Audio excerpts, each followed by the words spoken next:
Shabbat Shalom, everyone. Welcome to Kingdom Cast. Excuse me. Welcome to Torah Portions. I see I had the wrong background. It messes with you. Welcome, everyone. We appreciate that everyone joined us this morning for another episode of Torah Portions. This is where we actually look into the what's traditionally called the Torah, which is Genesis to Deuteronomy, even though it's just a cultural term. But it's the instructions that are given for our benefit, for us as humans, as we live and we try to walk out this life. This is the Creator who created us telling us, hey, this is how you do it. If you do it this way, you'll be happy. So we're going to dig into some of those instructions. This week is really fun. We're picking up the story with Joseph, chapters 44 through 47 of Genesis, as we continue to see how he interacts with his brothers. He's also going to continue to save Egypt and all the rest of the world during this famine that they're all going through.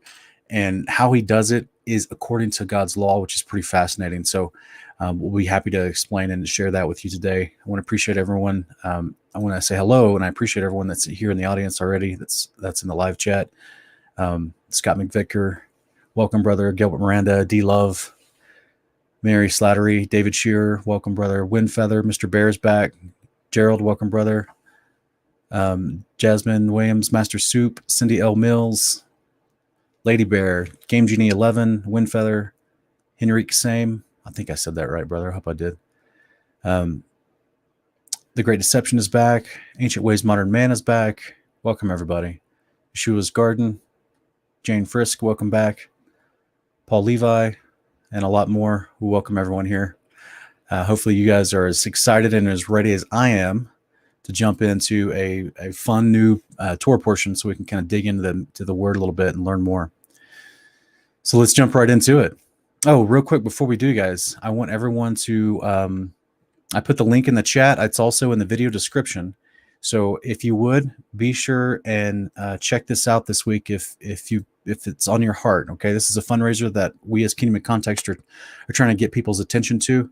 We have vetted the situation. We know who these people are, and they have a legitimate need. So please go check out what's going on with them as far as their insurance is no longer covering them, and their insurance is not going to cover natural remedies either. So these people are in need of our help. Please go to this Facebook link that's in the video description, or I put it in the live chat as well, and go check out this fundraiser and see if the Father moves your heart to do anything. And if so, bless you. That's amazing. So it's been like a week now, and we really want to say a huge thank you to everyone that has contributed already. We've already raised $5,400 out of the 10,000. So that's really awesome. And hopefully on this pace, another week or two, and they'll have their fundraising goal, and it can really help them get the treatment that they're looking for. So really appreciate you, everyone considering that. And please go check that out if you have a chance. Guys, we're looking at Torah portions. So the way we're doing these Torah portions is a little different from what you may have seen in other broadcasts, whereas we're going to let you call in after we read each of the main chapters. So, our main Torah portion is from Genesis 44 to Genesis 47. And so after we read through each chapter in Genesis and we finish that chapter, I'm going to let people call in if you want to. The link is, let me see if I can put the link. I'll put the link here. It's in the video description, but I'll also put in the live chat right now, in case I haven't already. And you guys can call in, but please wait until I finish the chapter. Otherwise, you'll just be sitting in the studio without being able to see or hear anything until I bring you in, and maybe very boring for you. So wait till I finish the chapters. I'll accept the call-ins at that point, and then we can discuss what we just read from the chapter, as well as discuss the companion comparison passages that I'll be reviewing during that as well. So hopefully it'll be fun and interactive for you. All right, guys, let's jump to it. So here is Genesis 44, and we're going to pick up this week in verse 18 and continue the story here. So it says, Judah approached him and said, "Oh, my Lord, may your servant please speak a word in my Lord's ears, and do not be angry with your servant, for you are equal to Pharaoh." My Lord asked his servant, saying, Have you a father or a brother? We said to my Lord, We have an old father and a little child of his old age. Now his brother is dead, so he is left alone of his mother, and his father loves him. Then you said to your servants, Bring him down to me, that I may set my eyes on him. But we said to my Lord, the lad cannot leave his father, and for if he should leave his father would die. So this is Judah speaking to Joseph, right? They don't know it's Joseph, but this is Judah speaking to Joseph, because Joseph is demanding that they had brought Benjamin down, and they did bring Benjamin down, and then they found Joseph's cup in Benjamin's satchel. So now they have Benjamin, and Judah's trying to retell the story to his father Jacob once they got back home. Said to your servants, however, unless your youngest brother comes down with you, you will not see my face again. Thus it came about, when we went up to your servant my father, we told him the words of my lord. Our father said, go back, buy us a little food. But we said, we cannot go down. If our youngest brother is with us, then we will go down. For we cannot see the man's face unless our youngest brother is with us. Your servant my father said to us, you know that my wife bore me 2 sons, and the one went out for me. And I said, surely he's torn in pieces. I've not seen him since. Take this one for me also, and harm befalls him. You will bring my gray hair down to Sheol in sorrow. Now, therefore, when I come up to your servant my father, and the lad is not with us, since his life is bound up in the lad's life, when he sees that the lad is not with us, he will die. Thus, your servants will bring the gray hair of your servant, our father, down to Sheol in sorrow. For your servant became surety for the lad to my father, saying, if I do not bring him back to you, then let me bear the blame before my father forever. Now, therefore, please let your servant remain instead of the lad, a slave to my lord, and let the lad go up with his brothers. For how shall I go up to my father if the lad is not with me? For fear that I would see the evil that would overtake my father. All right, so that's the end of that first passage, guys. That is the end of the first passage. So if you guys have any questions or comments, you're welcome to call in, and I will bring you into the studio. I'm going to go ahead and start reading the Testament of Simeon, chapter 2, which is part of our comparison passage. And the idea here is that this is the actual testament of Simeon from the Testament of the 12 Patriarchs, and he's going to be relaying some of this story that we've been reading from Genesis 41 through 44 about Joseph encountering his brothers in Egypt. We're going to be reading about Simeon's perspective in all this. So it's very interesting, because remember, he was held by Joseph for an entire year after the brothers came down the first time. And so they just got him released, and now they're trying to hold Benjamin. So we'll see what Simeon has to say. He says, hearken, my children, to Simeon your father. I will declare to you, unto you, what things I have in my heart. I was born of Jacob as my father's second son, and my mother Leah called me Simeon, because the Lord had heard her prayer. Moreover, I became strong exceedingly. I shrank from no achievement, nor was I afraid of aught. For my heart was hard, and my liver was immovable, and my bowels without compassion. Because valor also had been given to me from the Most High, to men in soul and body. For in the time of my youth I was jealous in many things of Joseph, because my father loved him beyond all. And I set my mind against him to destroy him, because the prince of deceit sent forth the spirit of jealousy and blinded my mind, so that I regarded him not as a brother. Nor did I spare even Jacob my father, but his God and the God of his father sent forth his angel and delivered Joseph out of my hands. For when I went to Shechem to bring ointment for the flocks, and Reuben and Dothan, where were our necessaries and all our stores, Judah my brother sold him to the Ishmaelites. And when Reuben heard these things, he was grieved, for he wished to restore him to his father. But on hearing this, I was exceedingly wroth against Judah, in that he had let him go away alive. And for 5 months I continued wrathful against him. But the Lord restrained me, and withheld from me the power of my hands, for my right hand was withered for 7 days. And I knew, my children, that because of Joseph this had befallen me. And I repented, and I wept, and I besought the Lord that my hand might be restored, and that I might hold aloof from all pollution and envy, and from all folly. For I knew that I had devised an evil thing before the Lord, and Jacob my father, on account of Joseph, my brother, in that I envy him. We're going to go on to pick up in the Testament of Simeon, chapter 3, where the story continues. And he says, and now, my children, hearken unto me, and beware of the spirit of deceit and envy. For envy rules over the mind of a man, and suffers him neither to eat, nor to drink, nor to do any good thing. But it ever suggests to him to destroy him that he envies. And so long as he that is envied flourishes, he that envies fades away. 2 years, therefore, I afflicted my soul with fasting and the fear of the Lord. And I learned that deliverance from envy comes by the fear of God. For if a man flee to the Lord, the evil spirit runs away from him, and his mind is lightened. And henceforward he sympathizes with them whom he envied, and forgives those who are hostile to him, and so ceases from his envy.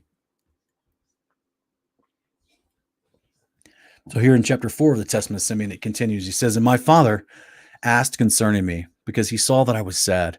And I said unto him, I'm pained in my liver. For I mourned more than they all, because I was guilty of the selling of Joseph. And we went down into Egypt, and he bound me as a spy. I knew that I was suffering justly, and I grieved not. Now Joseph was a good man, and had the Spirit of God within him, being compassionate and pitiful. He bore no malice against me, but loved me even as the rest of his brethren. Beware, therefore, my children, of all jealousy and envy, and walk in singleness of soul with good heart. Keep it in mind, Joseph, your father's brother, that God may give you also grace and glory and blessing upon your head, even as you saw in Joseph's case. All his days he reproached us not concerning this thing, but loved us as his own soul, and beyond his own sons glorified us, and gave us riches and cattle and fruits. Do you also, my children, love each other one his brother with a good heart, and the spirit of envy will withdraw from you." So this is, to me, this is like a really beautiful segment here where Simeon is kind of explaining what he dealt with, how he was the one that seemed to hate Joseph the most in this situation, and caused the other brothers to try to attack him to begin with. And then you had Reuben tried to save him altogether. Judah actually came back later and was responsible for selling him in order to get him away from Simeon, basically. So then, and Simeon was mad at Judah for 5 months, but apparently the hand of Simeon got withered up and was not restored for a long time until Simeon forgave and changed his heart, which is kind of interesting. But what's interesting, in addition to the physical malady that was reversed, was him being self-aware of his actual heart, to understand that he was just completely in the wrong. He'd allowed the spirits of deceit, the unclean spirits, to actually affect his mind to the point where he hated his own brother, and wanting to kill his own brother, and then being angry with his other brothers because he didn't get to kill Joseph, And so this is an extremely rough attitude to have. And then once he overcame that within himself, and he actually had to forgive those he was angry with and stop envying Joseph, the malice and the anger left as well. And that's like a huge thing within a person, is that there can be people we can envy at any point in our life for different reasons, and it will just, like it says, like Simeon says in chapter 3, the person that you envy, when they flourish, you being the one that's envying them, you will fade away all the more. And he's like saying that's how it's the corrosiveness of envying others. All right, this idea of having this hatred and this anger towards them having more than you, and honestly, it's built all upon the idea of the 10th commandment concept. It's the coveting.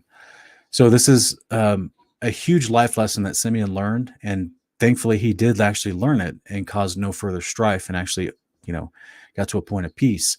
So then 20 years later, when Joseph actually holds Simeon back, now we have more insight as to why he would have chosen Simeon to put into the prison and keep the first time the brothers came down to buy food, as opposed to anybody else, because Simeon was the one that hated him the most, and Joseph knew this, right?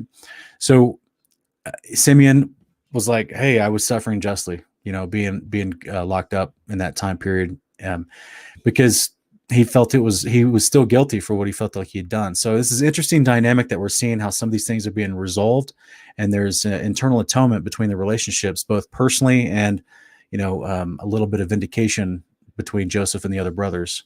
So next, real quick, we have another companion passage we're going to check out, and this is going to be in 1 Peter chapter 2. It says, "Therefore, putting aside all malice and all deceit and hypocrisy and envy and all slander, like newborn babies, long for the pure milk of the word, so that by it you may grow in respect to salvation, if you have tasted the kindness of the Lord." How beautiful, right? So this is the Apostle Peter directly relating hypocrisy and envy and slander and deceit to envy. He's lumping them all together. These are horrible negative traits. These are not fruits of the Spirit. Obviously, these are the fruits of wickedness, fruits of the flesh. This is the fruit of sin. And then he's lumping these all together to show that this is what happens. This is where slander comes from. This is where hypocrisy comes from. This is where deceit comes from, right? And you have to deceive people to slander others. That's the way it goes, because you're misrepresenting that person's heart and actions and character. So slander comes from a spirit of deceit. And this is also a spirit of envy. So this is what Simeon had to deal with. And so we have the Apostle Peter trying to admonish his converts to basically say, put aside all this stuff, right? who knows? Like, I don't know if he actually used the example of Simeon from the Testament of 12 Patriarchs during his day to explain this concept, but it perfectly works together, right? Because he's trying to say, in respect to your salvation, if you've tasted the kindness of the Father, of the Lord, put away all this horrible anger, right? So this whole story surrounding Joseph, it's a huge heart check for everyone involved. It's a wonderful, wonderful story. So let's go into, no one called in right now. This after this chapter, we'll go into Genesis 45. Looks like we got Chilo Gonzalez. Thank you, brother. I appreciate you. The super chat you dropped. I really appreciate you, brother.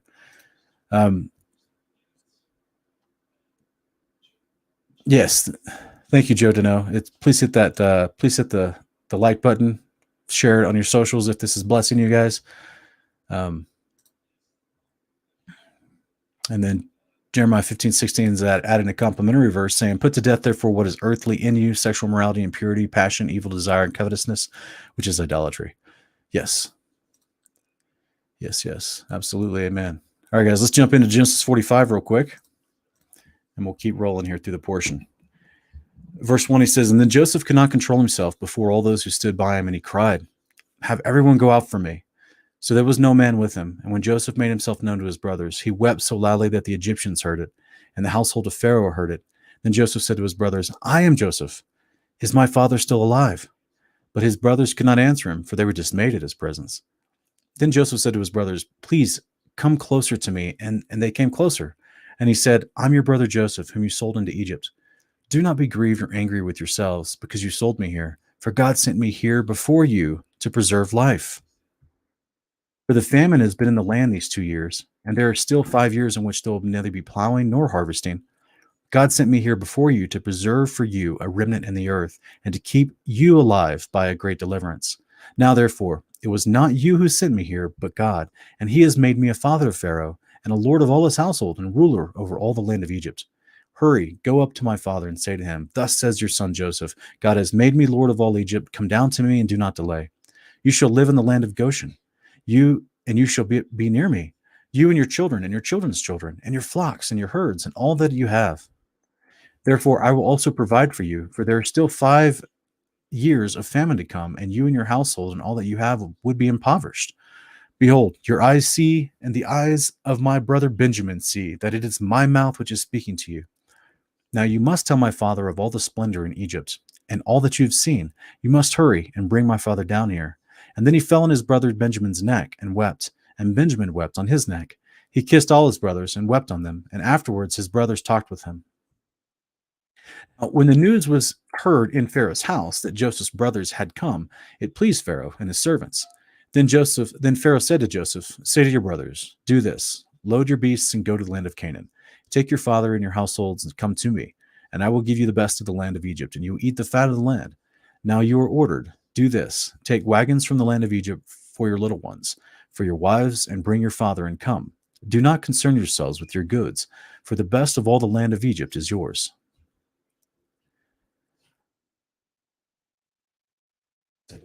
In verse 21 through 25, he says, "Then the sons of Israel did so, and Joseph gave them their wagons according to the command of Pharaoh, and gave them provisions for the journey. To each of them he gave a change of garments, but to Benjamin he gave 300 pieces of silver and 5 changes of garments. To his father he sent as follows: 10 donkeys loaded with the best things of Egypt, and 10 female donkeys loaded with the grain and bread and sustenance for his father on the journey. So he sent his brothers away. As they departed, he said to them, 'Do not quarrel on the journey.' Then they went up from Egypt and came to the land of Canaan to their father Jacob. They told him, saying, 'Joseph is still alive, and indeed he is a ruler over all the land of Egypt.' But Jacob was stunned, for he did not believe them. When they told him all the words of Joseph that he had spoken to them, and when he saw the wagons that Joseph had sent to carry him, and the spirit of their father Jacob revived. Then Israel said, 'It is enough. My son Joseph is still alive. I will go and see him before I die.'" Okay, guys. So now is the moment. If you want to use in the link in the video description, you're welcome to use the link to call into the studio if you have any thoughts about the previous chapter, or even chapter 44, the end of chapter 44. We also have these companion passages that we're going to read here from Jubilees 44 at the same time.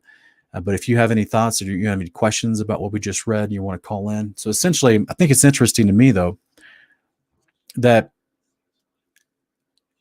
the little bitty statements that stick out to me. Obviously, we know that the scenario, Jacob is going to eventually come down, so the whole family would be there so they can live in the land of Goshen. This is how they get down to Egypt, so that the point we get to the days of Exodus, they're in the land of Goshen being oppressed by a new Pharaoh who did not know Joseph. And so it's interesting to me, though, that one of the things Joseph is telling his brothers to go back and tell their father is that tell him to come look and see how good the land of Egypt is. And so if you remember earlier in the story, if we go back to a few chapters previous, they had the 7 years of abundance before these 7 years of famine started. So not only was Egypt already a growing empire at this time, but, or I shouldn't say empire, it was a growing kingdom at this time. But once Joseph got in control, it flourished for 7 years, which means you're going to have more and better of everything. So, and now they're selling food for these last 2 years to everyone that's coming, just like, the Joseph's brothers are coming from the land of Canaan. Other people are coming from all over the known world, because the famine is everywhere, and Egypt is the only place that has food. So they're coming from everywhere. Traders are coming to try to find food to bring back to their home countries. And Joseph is overseeing the sale and distribution and accountability of all this stored up grain and food so that they can sell it to the nations, which is just absolutely a huge foreshadowing and typology of Yeshua during the actual New Jerusalem descends to the earth at the start of the millennial reign, how all the nations will come to the New Jerusalem for food because of what happens during the day of the Lord and the cataclysmic destruction worldwide, that the nations will need to come someplace for refuge and food. And so they're going to come to Zion. They're going to come to the New Jerusalem where Yeshua is king and will be in the position Joseph was, where he is ruler over all things and will technically be the ruler over everyone that's distributing the free provisions, the free food and water to all the nations. This is what Isaiah chapter 55 verses 1-4 talks about, as Zion, the city, says to the nations, come buy. Why do you spend your money for bread that doesn't satisfy? Come get free wine, free milk, free bread, free water from the New Jerusalem, which is amazing. Wonderful.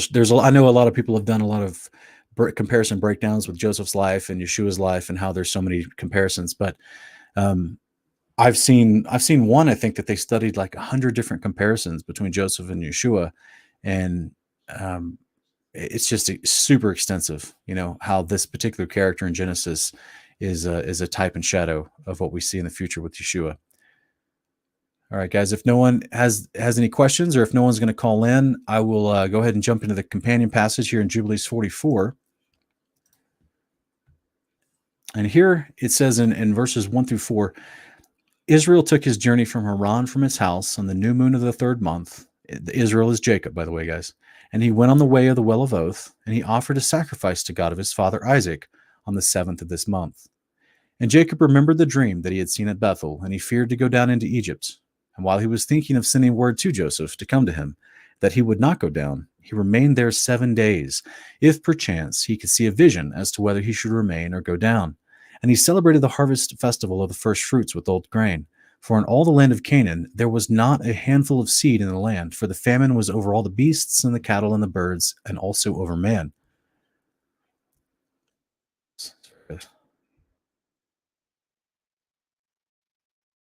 And in the 16th, the Lord appeared unto him and said unto him, Jacob, Jacob.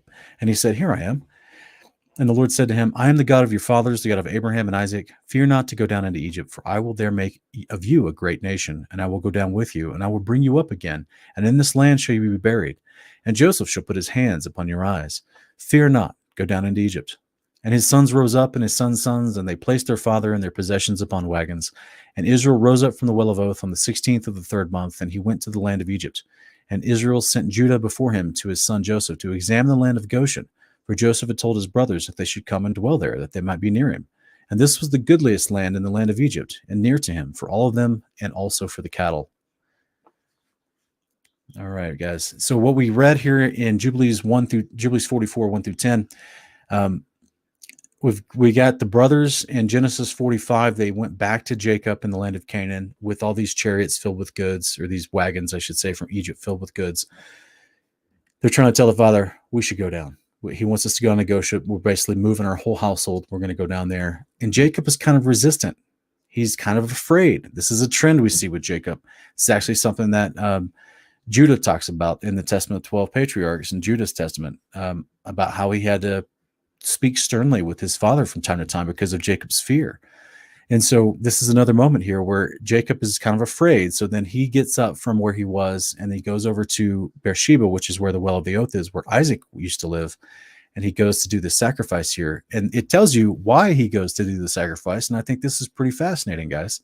This is something to keep in mind, because even though Jacob dealt with fear, he still was considered righteous. He still wanted to do what God instructed of him, what was called the commandments, the Torah. So this is actually what we see here in the very beginning, in the first 4 verses. It says that he went to the well of oath and he offered sacrifice to God of his father on the 7th of this month. So this is him going on the 7th of the 3rd month.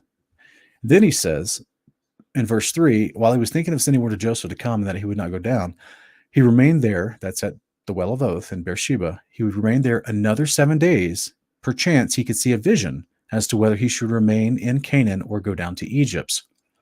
And he, Jacob, celebrated the harvest, and Jacob and all the boys, all of Israel's children, right? The whole clan, except for Joseph, they celebrated the harvest festival of the first fruits with old grain. So they don't know where the grain came from that they brought from Egypt, and it wasn't the product of their own hands. So they can't give that as a first fruit. They don't have new grain because of the famine. They have old grain. And they're celebrating the festival of first fruits, which is in the 3rd month, the middle of the 3rd month, which is exactly what they're sitting at right here on the calendar. And they're celebrating with old grain. So this is a wonderful testament that even if you don't have the right ingredients because of life's circumstances, and you're still trying to do what pleases the Father, which is his commandments, he's rewarded. Jacob is rewarded in this moment. Literally, an angel shows up as a result of this. This is the vision that he hoped to have, perchance that he stayed and celebrated the festival of first fruits.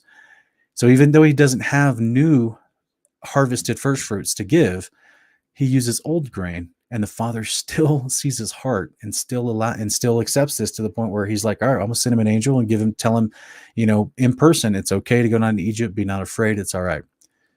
This is a beautiful moment here, guys, to show you the Father is like, he gives us instructions, but he knows, while we're in this broken world that we live in with sin and corruption all around us, and that was a result of why the famine was happening. So we're having to deal in circumstances that are not ideal, circumstances that are not perfect. Jacob is dealing in non-ideal and non-perfect circumstances, and he tries to keep the commandments anyway, and the Father honors him for this. This is what we do in our lives as we're scattered everywhere under the heaven in the dispersion. We're not in an ideal setting to be able to keep the fullness of every detail in the law, but we do our best to keep these things in memorial with a good heart, the best we can. And I promise you, the Father will honor you. I promise. So just want to point out this beautiful little moment here.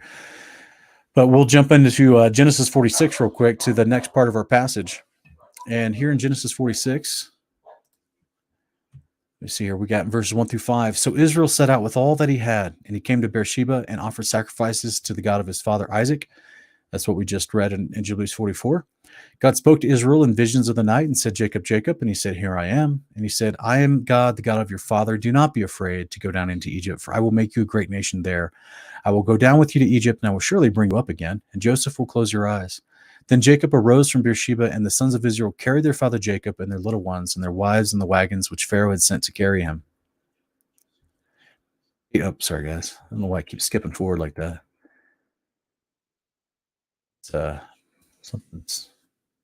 It took their livestock and their property which they had acquired in the land of Canaan, and they came to Egypt, Jacob and all his descendants with him, his sons and his grandsons with him, his daughters and his granddaughters, and all his descendants he brought with him to Egypt. Now, these are the names of the sons of Israel, Jacob and his sons, who went to Egypt. Reuben, Jacob's firstborn, and the sons of Reuben are Hanok, or Enoch, Palu, Hezron, and Carmi. The sons of Simeon were Jemuel, Jamin, Ohad, Jachin, Zohar, and Shaul, the son of a Canaanite woman. The sons. Oh, sorry, guys. I don't know. Oh, man. Just skipping forward. Oh, right. That's weird.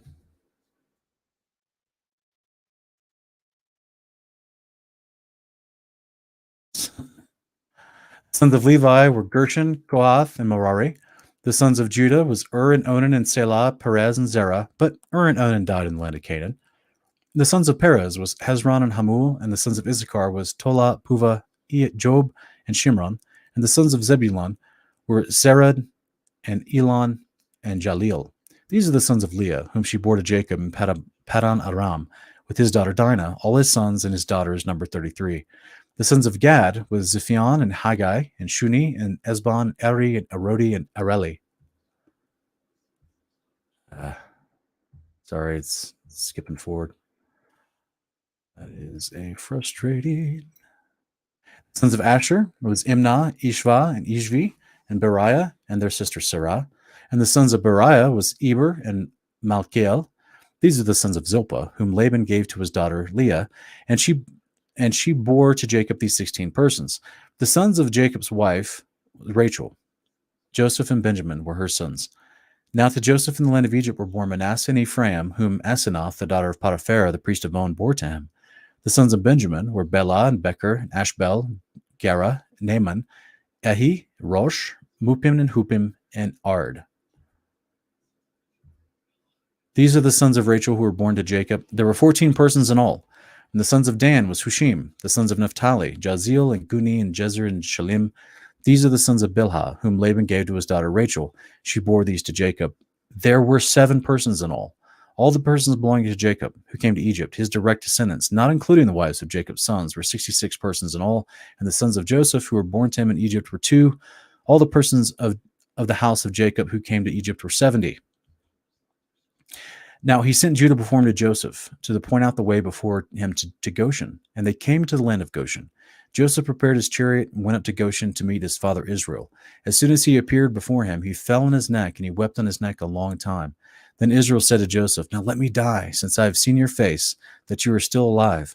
And Joseph said to his brothers and to his father's household, "I will go up and tell Pharaoh, and I will say to him, my brothers and my father's household, who were in the land of Canaan, have come to me. And the men are shepherds, for they have been keepers of livestock, and they have brought their flocks and their herds and all that they have. When Pharaoh calls you and says, 'What is your occupation?' you shall say, 'Your servants have been keepers of livestock from our youth, even until now, but both we and our fathers, that you may live in the land of Goshen. For every shepherd is loathsome to the Egyptians.'" All right, guys. And so I'm going to explain here this in a minute. There's actually some interesting commentary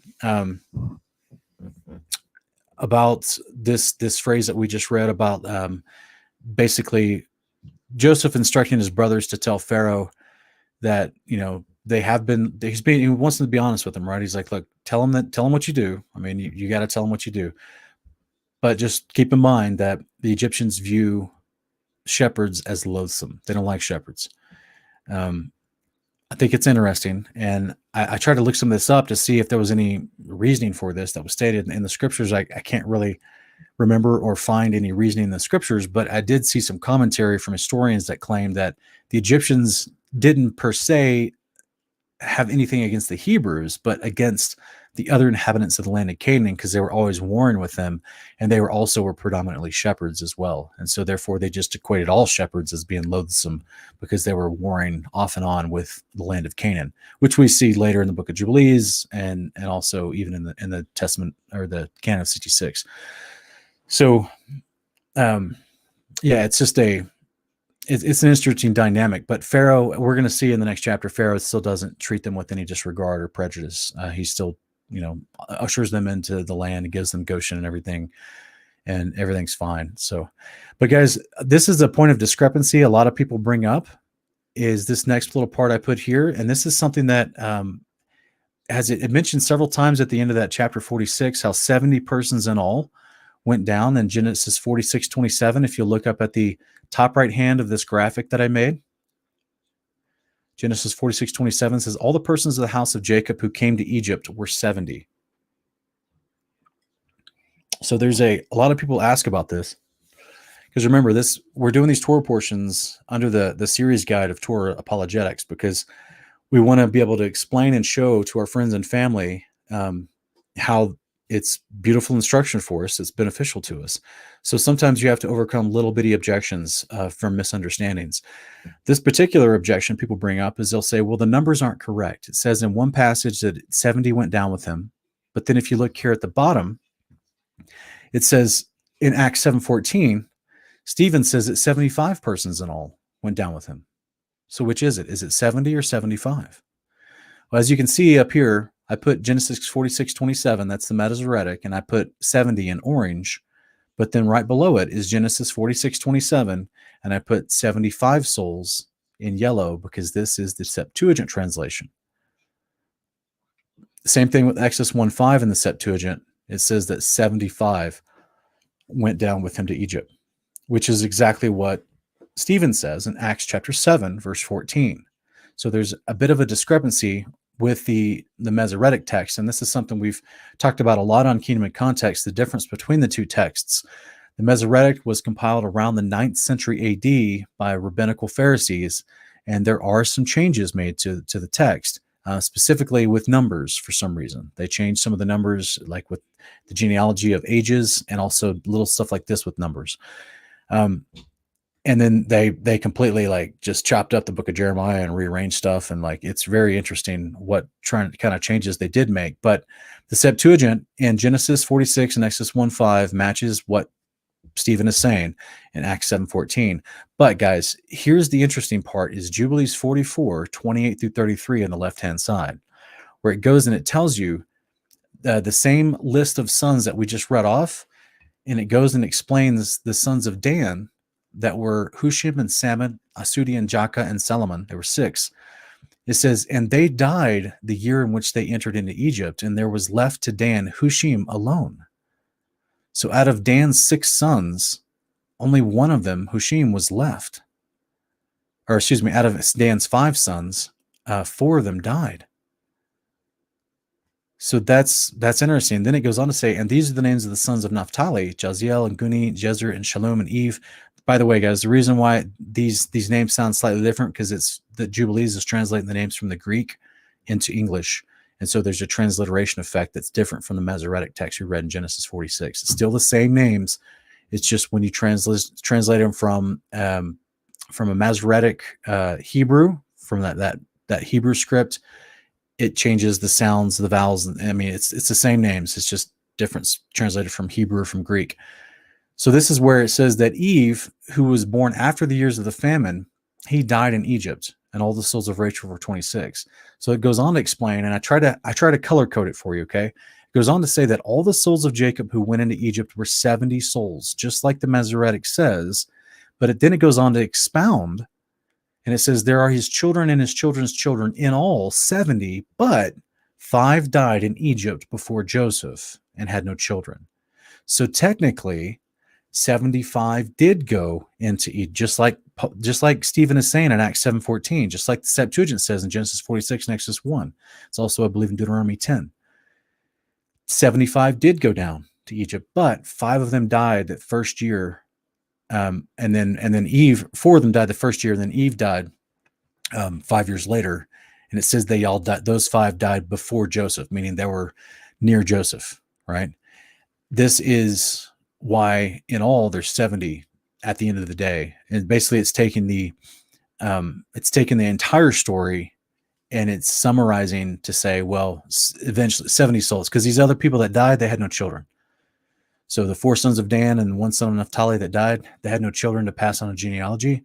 So therefore there's, in their mind, they didn't record them. And so therefore it's just 70 souls that went down.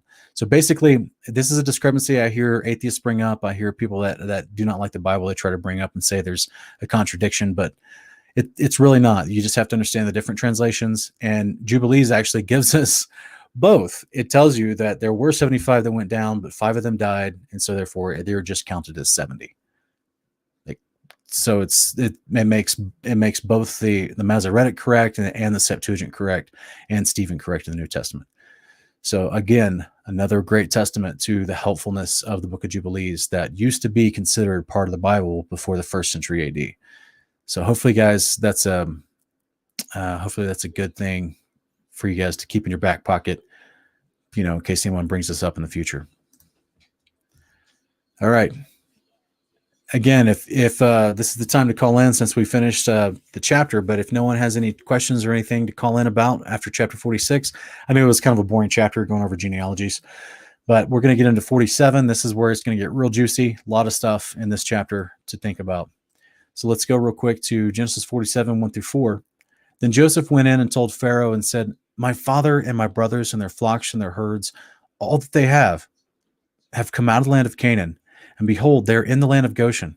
He took 5 men from among his brothers and presented them to Pharaoh. Then Pharaoh said to his brothers, "What's your occupation?" So they said to Pharaoh, "Your servants are shepherds, both we and our fathers."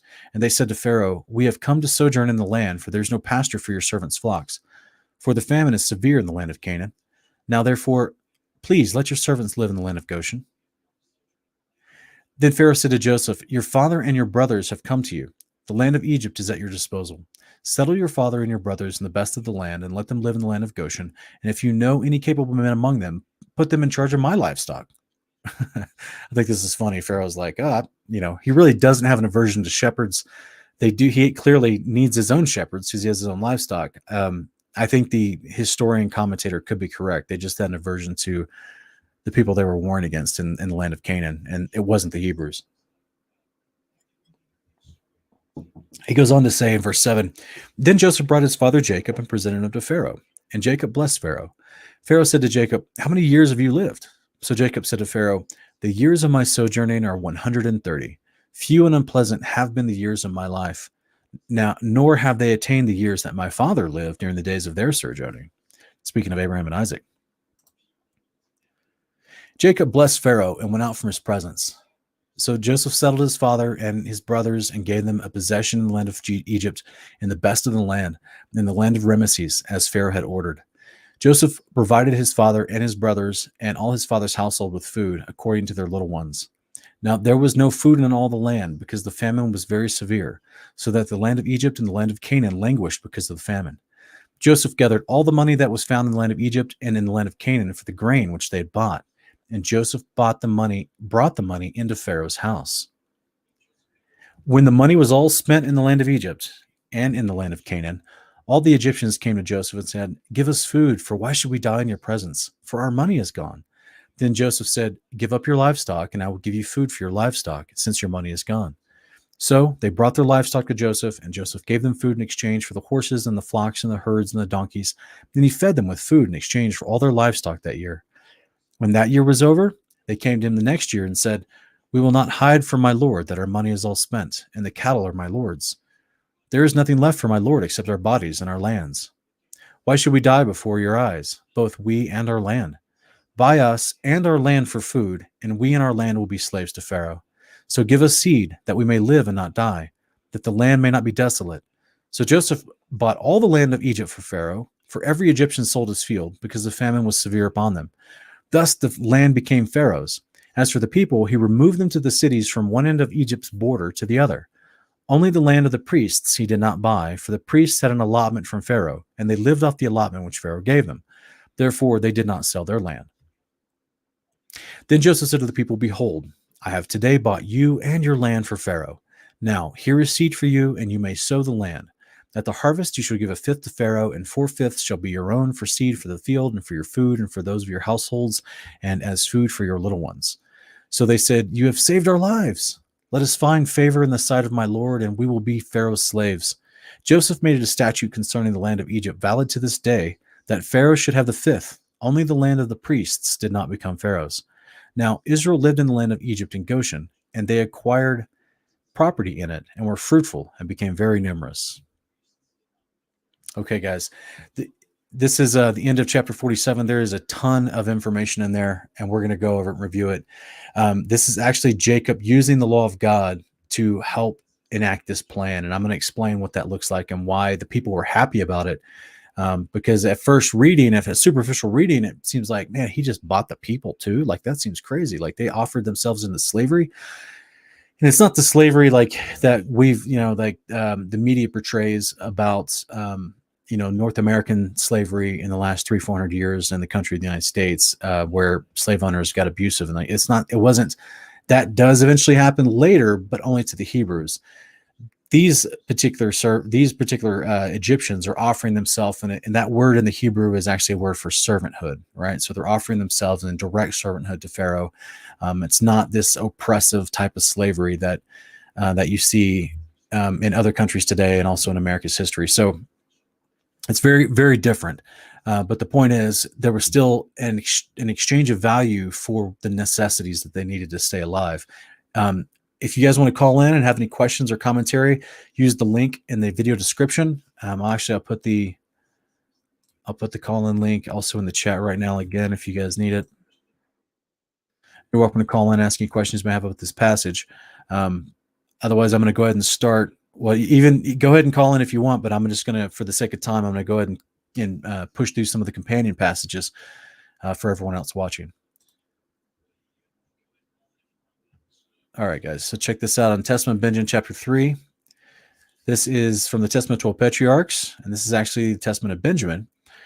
And he says, "Do you also, therefore, my children, love the Lord God of heaven and earth, and keep his commandments, following the example of the good and holy man Joseph. And let your mind be unto good, even as you know me. For he that has his mind right sees all things rightly. Fear you the Lord, and love your neighbor. And even though the spirits of Beliar claim to afflict you with every evil, yet shall they not have dominion over you, even as they have not had over Joseph, my brother. How many men wish to slay him, and God shielded him? For he that fears God and loves his neighbor cannot be smitten by the spirits of Beliar, being shielded by the fear of God. Nor can he be ruled over by the device of men or beasts, for he is helped by the Lord through the love which he has toward his neighbor. For Joseph also besought our father that he would pray for his brethren, that the Lord would not impute to them as sin whatever evil they had done to him. And thus Jacob cried out, My good child, you have prevailed over the bowels of your father Jacob. And he embraced him and kissed him for 2 hours, saying, In thee shall be fulfilled the prophecy of heaven, and that a blameless one shall be delivered up for lawless men, and a sinless one shall die for ungodly men." How beautiful is that, guys? So we have the Testament of Benjamin here, and he's talking about Joseph's behavior. He's bragging on his brother Joseph, and he's saying, emulate that, and it's all based around love for your fellow brethren. And this will shield you, because this is what he's equating to as the fear of God. And in Benjamin's perspective. Then he also goes on to explain how when Joseph presented himself to Jacob and they finally had that reunion moment, Jacob says, just like the Genesis 46 talked about, Jacob kind of leaned on Joseph and wept for a long time. And Benjamin says it was for 2 full hours, which is crazy. And then he says, Jacob prophesied over Joseph. And Jacob said to him, In you will be fulfilled the prophecy of heaven of the blameless one that will be delivered up for lawless men, and the sinless one shall die for ungodly men, which is a prophecy of Yeshua, the Messiah, right? How beautiful. Guys, it looks like we have a guest today. Looks like we have an in-studio guest. Look at this. Hold on, I gotta get around the green screen. Yeah, you do. Try not to knock it down. Okay, guys, my wife is going to join me in studio. You're going to knock it down. You're going to have to just squeeze through.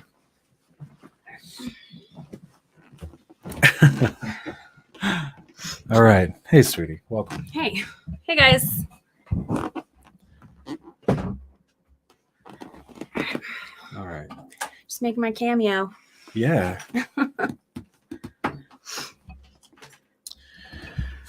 Okay. So we just finished chapter 47, as you may have been listening in the other room. Yeah, I was. And we are jumping into, let me get this out of the way here. We're jumping into some breakdowns here. But before we do, we're going to look at just the Testament of Benjamin here. There's a prophecy of Yeshua in this testament. All right. All right. So, yeah, that's okay.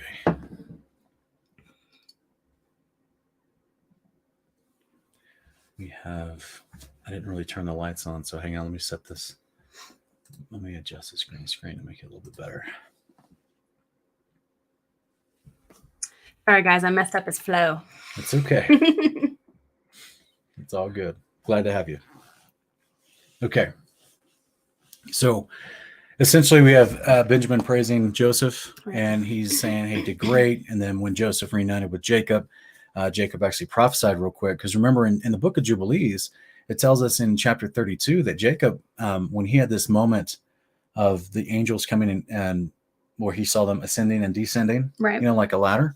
And Jubilees explains that moment to where they actually came down and gave him prophecy that explained, he gave them actual books Right. from heaven that explain prophecy to the end of days, right? That what would befall him and all the descendants of Israel to the end of days.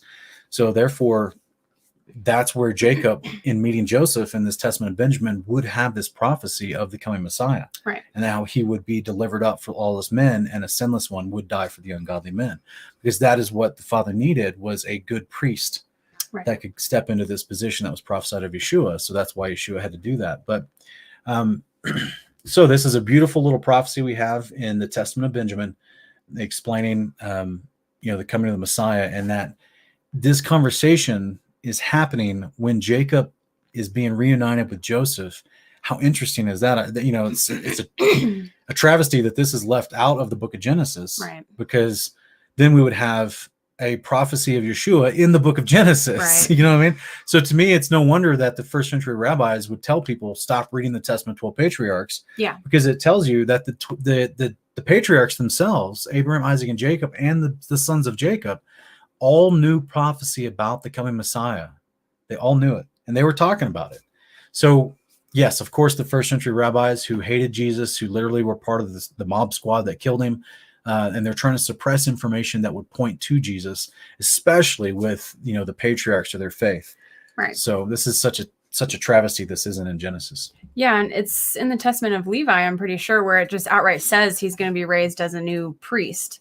So right. Absolutely, the rabbis of that time, I mean, we know they were obfuscating and trying to hide the issue of the priesthood and how important it actually is.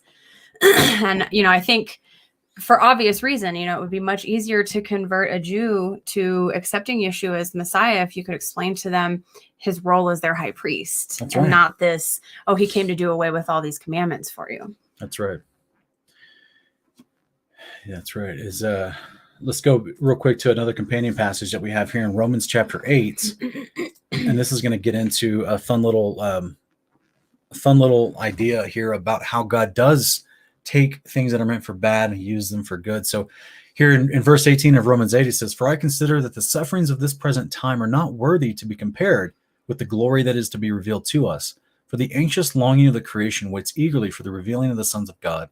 For the creation was subjected to futility, not willingly, but because of him who subjected it, in hope that the creation itself also will be set free from its slavery to corruption into the freedom of the glory of the children of God. For we know that the whole creation groans and suffers the pains of childbirth together until now. And not only this, but also we ourselves, having the first fruits of the Spirit, even we ourselves groan within ourselves, waiting eagerly for our adoption as sons, the redemption of our body. For in hope we have been saved. But hope that is seen is not hope. For who hopes in what he already has? But if we hope for what we do not see, with perseverance we wait eagerly for it. In the same way, the Spirit also helps our weakness. For we do not know how to pray as we should, but the Spirit himself intercedes for us with groanings too deep for words. And he who searches the hearts knows what the mind of the Spirit is, because he intercedes for the saints according to the will of God. And we know that God causes all things to work together for good to those who love God, to those who are called according to his purpose." So this is a beautiful little passage here. Paul is reviewing, he's talking about, the idea of faith being mixed in with is something that you haven't technically achieved yet. Right. And he's also talking about the coming of the children of God, which is the resurrection, and how all of creation is expecting that, because then there'll be peace on earth. So this is where he talks about how this is what we're hoping for, and we have not seen it yet. So this is a wonderful passage you would bring up with preterists who think that the kingdom is already here, and you're like, guys, Paul is even telling them right here, we're still in the birth pangs. Yeah, I mean, it's pretty clear here, and it's even more clear if you go into 1 Corinthians 15, because apparently even at that time there was a debate over whether or not the resurrection had already happened. And it sounds like people were, possibly teaching the same thing we see taught today, which is, oh, you're spiritually resurrected. Right. You're figuratively resurrected. There is no literal resurrection. It's Gnosticism. Right. And Paul outright says, if there is no resurrection, then your faith is in vain. That's right. So. That's right. So it's a beautiful passage there. And of course, just like we see in Joseph's account, the Father is working all things together for those of good, those who are called according to his purpose, which is why Joseph says repeatedly to his brothers, do not be angry or grieved with yourself that you did this, because you did not send me here. God sent me here. Right. He says it like over and over. He's like, to save a remnant for you, to save you guys, and to save a whole bunch of people. Right. So God sent me here. It's okay. So like and this is where the testament of Simeon says that Joseph was good and patient, and he didn't bring this up at any point. Right. He never held it, rubbed their faces in it. He never treated them harshly. He treated them, he says, he loved us like he loved his own soul and his own children. So it was very, very brotherly. Yeah, it reminds me of the topic we talked about last week of forgiveness, because there was more continued debate about that on my Facebook page.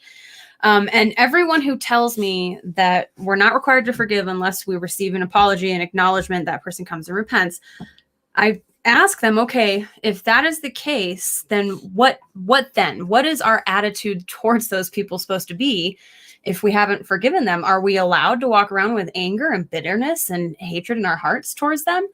No one really ever answers that question for me. They just kind of change the subject and say, I just don't have to forgive if someone hasn't apologized. It's a growth thing for each person. Absolutely. Yeah. But what I'm saying is that Joseph is clearly an example of someone, his heart was operating in forgiveness before the guys even came to Egypt. He had already started to understand why things had happened the way that they had. And he, when they showed up, he didn't reprove them of their sin. He didn't tell them, I'm Joseph, you did this to me.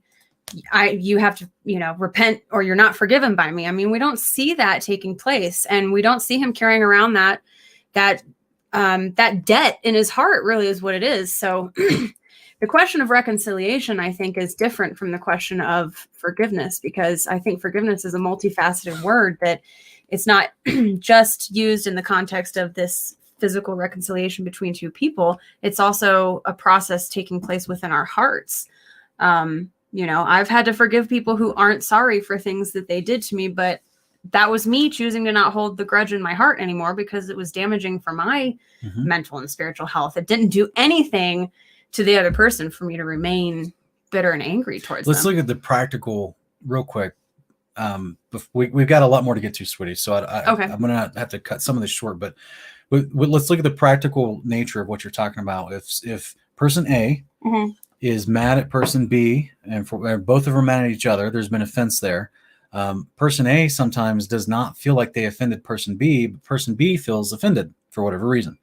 And so in many of these instances, person A will never change their heart, because they think they did nothing wrong. They don't understand what they did wrong to make you upset and being unforgiving towards them.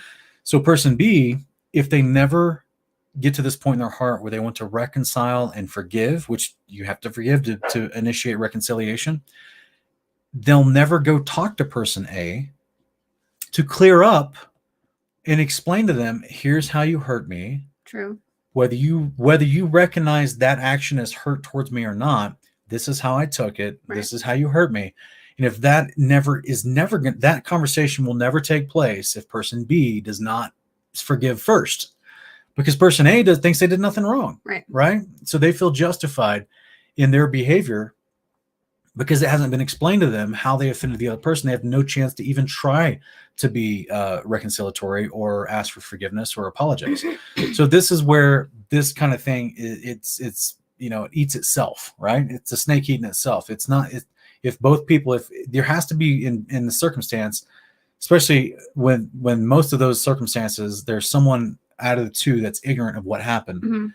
If the other person does not willingly forgive on their own, like Joseph is doing, and go, even though the brothers knew what they did, and they were their story is a little different because they were actually repentant, but ultimately Joseph did not lord it over them. He had to be willing to forgive himself within himself to then act to them appropriately, and that played out beautifully for him to be able to save his family. Right. So it worked out. So it's a personal internal thing that you've got to forgive so that you can create an environment for reconciliation and the other person to realize what they've done wrong. But real quick, I've got a lot more to get to. Did you have something else on this? Yeah, I was just going to say that I had to reprogram my brain and traffic to, instead of cursing at people, saying, I forgive you if they cut me off or do something to cause me stress while I'm driving, because I noticed how quick to anger I was with like real road rage when I'd be driving. So I made a conscious effort to shout at people, I forgive you, instead of screaming obscenities at them. And that actually, over time, over the course of about 2 years, has completely removed any of that aggressiveness that I have had formerly. So I think forgiveness is more than just about two people who know each other on an intimate basis. Anyways, go ahead. All right. So this is, you guys, we want to look at real quick. We went over Genesis 47. We saw that he brought the family down to Goshen, and they were dispersed into the land, and they had 5 more years of famine they had to deal with. And this is where the people of Egypt kept coming up one after another, and they had used all their money to buy the seed, right? For years 3 and 4, and then years 5 and 6 and 7, they had to start trading their livestock, and then they offered their homes and their actual selves to be servants to Pharaoh in order to have the seed. And Joseph negotiated these process with them. Let's look at this process being negotiated, because he's actually using Leviticus 27 in order to do this. And this is something that I've never heard anyone truly break down, but let's go through real quick. In Genesis 47, 13 through 16, I've highlighted here in the yellow. Verse 14, he says, Joseph gathered all the money that was found in the land of Egypt and in the land of Canaan for the grain which they had bought, and Joseph brought the money into Pharaoh's house. So this is Joseph gathering all the money. Guys, think about this. All the money that was found in the land of Egypt and in the land of Canaan for the grain which they bought. So inhabitants of Canaan and Egypt are bringing all their money so they could buy food from this surplus that Joseph had stored up in the 7 years of plenty. So then this turns Joseph into a huge position of power because they have all the money. It goes into verse 16 to say, then Joseph said, give up your livestock and I will give you food for your livestock since your money's gone. So then the next year they run out of money. They trade in their livestock for food. This is another huge thing. Now he's owning all their livestock, their cattle, their donkeys, everything I mentioned. Then we go to verse 19 in chapter 47, and the people themselves come up to Pharaoh because now they no longer have livestock. They no longer have money. And he says, buy us and our land for food. Or excuse me, the people say, buy us and our land for food, and we and our land will be slaves to Pharaoh. So give us seed that we may live and not die, and that the land may not be desolate. So this is now they're in a totally dire situation where they're literally willing to trade themselves in just for food. So Joseph does this, and he bought all the land of Egypt for Pharaoh, and every Egyptian sold his field. And he says in verse 21, as for the people, he removed them to the cities from one end of Egypt's border to the other. Because why? Because they sold themselves as servants to Pharaoh. So now he's reallocating labor. Okay? So this is what you would do if you need to get the country back on track. You need to make sure people are working in the right spots. And so he's doing a large administrative effort here throughout the entire land of Egypt. And because he now literally owns the workforce, which are the people. So I also put here in red in verse 22, it says, only the land of the priests did he not buy, for the priests had an allotment from Pharaoh, and they lived off the allotment which Pharaoh gave them. Guys, keep that in mind. I'm going to explain this in just a few minutes because, bless you, sweetie. Excuse me. Because this is very important in the breakdown of why he treats the priests in a different standard than everybody else. Because, again, he's following Torah. So let's keep going real quick. And then in verse 23, here's what Joseph does with them. He says, behold, behold, today I bought you and your land for Pharaoh. Now here is seed for you, and you may sow the land. At the harvest you shall give a fifth to Pharaoh, and 4/5 shall be your own seed for the field, for your food, for those of your households, and for your little ones. So, guys, he's asking that they give 20% back at the harvest because he just gave them money, and he just gave for themselves and for their house, and he owns their livestock. So this is a quick breakdown. In Leviticus 27, verses 13, 15, 19, 27, and 31, this is one of the most boring chapters of the Torah people skip over. But this is literally one of the administrative genius that Joseph is using with this whole procedure here in Egypt to save everybody. It says in verse 13, but if you ever wish to redeem the unclean animal, then ye shall add 1/5 of it to your valuation. So this goes into this concept in Leviticus 27 of the temple itself, where the priests were. They could actually pay money like they were paying a loan price. The people of Israel would come up with an animal or their house or a field or anything, any other unclean animal that they could not give for sacrifice. They would come up and offer that animal to be of the service to the temple in some regard. Now, guys, a lot of people are sitting there going, wait a minute, did he say unclean animal in service to the temple? Are you kidding me? They can't have unclean animals in the temple. Guys, it wasn't literally, they didn't keep livestock literally in the temple. Like, it's not where they were doing the sacrifices in the holy place or the most holy place. The priests owned fields around the cities. The priests themselves were their own network, if you will, where they had places where they had, fields for livestock and for growth of food. Like, they had their own concept because they had their own private land. So the priesthood had their own land outside of the literal grounds of the temple where they would have extra provisions. Because remember, in Deuteronomy 14, if you were too far away to bring your animals with you, you would just bring money, and then you could purchase with your tithe money something to enjoy the feast for your tithe. So the idea was that they had to have surplus to purchase from. So the whole point of the temple was it wasn't, when I say the word temple, I'm not talking about the literal square footage of the place where they actually had the boiling sea and the altar and then the Holy of Holies. I'm not talking about that literal square footage. I'm talking about the entire system, not just that one building, all the other buildings they had and all the other lands and fields they had for livestock and produce and all the other places that were theirs as a part of that system. So this is what this Leviticus 27 was, a place where this was a law that was put into the Torah where the temple itself became like a bank. Okay. Mm-hmm. So you could come and bring an unclean animal and they would give a price on it as a valuation. And then they would take it into their service, and the temple would pay that person money for that animal. So then they would use it to whatever service they had. If the person wanted to buy that animal back, like we see in verse 13, then they had to pay 1/5 on top of that money. So they had to pay the money they were given initially plus 20% on top of that to get that animal back. That's called the redemption price. This was redeeming something from the temple. Okay. Yes, sweetie. I just wanted to clarify for anyone who might be confused as to why an unclean animal would be dedicated into service.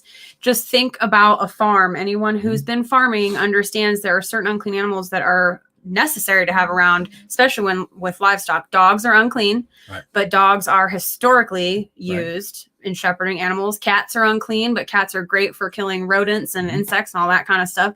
Pigs are unclean, but pigs are great for eating any kind of refuse and garbage that you can't burn or otherwise get rid of. So certain unclean animals are useful in the raising of livestock and within agriculture. So that is the kind of unclean animal and the kind of service that would be being dedicated here. It's not that unclean animals were dedicated for service on the altar. They weren't given as sacrificial animals to be eaten as food before the Lord. Right. They were given for service in other Like realms. I said, there's more buildings, there's more lands, there's more responsibilities than just the square footage of the temple. Right. So there's more going on here. Verse 15, if someone who wants to consecrate wish to redeem his house, then he shall add 1/5 the valuation price to it so that it may be his. So they also could literally come, lend their house to the service of the temple in some regard. I don't know how they used it, but then if that homeowner wanted to redeem it, he would add 1/5 to that price to redeem it.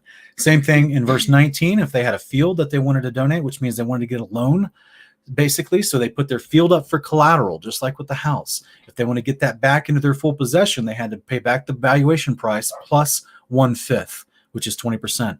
Same thing in verse 27. If they wanted to another instruction about unclean animals as well, they had to add 1/5 to it. And then in verse 31, if there was a man wishes to redeem part of his tithe, he could do that as well, but he also had to add 1/5 to it. Now, this is interesting because we see this actually happening, sweetie, in the Genesis 47, in this entire breakdown. But before we go over how Joseph is using those laws from Leviticus 27, I want to show you an example of what I mean, because some people may be very unfamiliar with this concept and may not realize how Leviticus 27 works. But we see this actually being used in 1 Samuel between Hannah and the temple. And so here in 1 Samuel 1, chapter 1, verse 26 to 28, Hannah finally gets pregnant. She finally has a baby, and she decides to dedicate it to the Lord. Now, in the Masoretic, It says in verse 28, so have also dedicated him to the Lord. As long as he lives, he's dedicated to the Lord, and he worshiped the Lord there, talking about Samuel, right? But if you actually look in the Septuagint, it tells you what is going on in Leviticus 27. And he says, and Hannah lent him to the Lord all the days of his life, a loan to the Lord. And she said, and then it goes on about he worshiped the Lord there. So it actually uses the specific language in the Septuagint to explain the same principle we see from Leviticus 27, because in the first 7 verses of Leviticus 27, you could donate a family member to the temple for service, and it could be even a little baby. Right. And that's what Hannah's doing here. She's actually using Leviticus 27, 1-7, and there's a valuation price that was given to her husband as a result of this transaction, but yet they didn't want to redeem him. She actually wanted him to be in service to the Lord his entire life. He ends up becoming a prophet, right, which is amazing, right? So this was an incredible moment where, like, you could literally donate, yourself or a family member if they complied, obviously. But in this situation, it's a little different because he's a baby. So, and of course, Samuel grows up to become a vastly important person in the scriptures. And all of it's based upon Leviticus 27. So if we see what Joseph, he actually uses these temple instructions to save all of Egypt. So, sweetie, the big question would be, where did he get this information?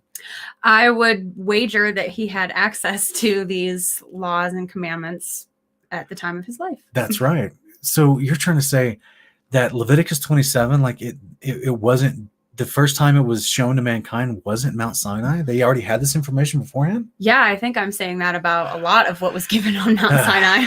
Guys, that is a modern Jewish tradition that it's not technically modern. It's about 800 years old.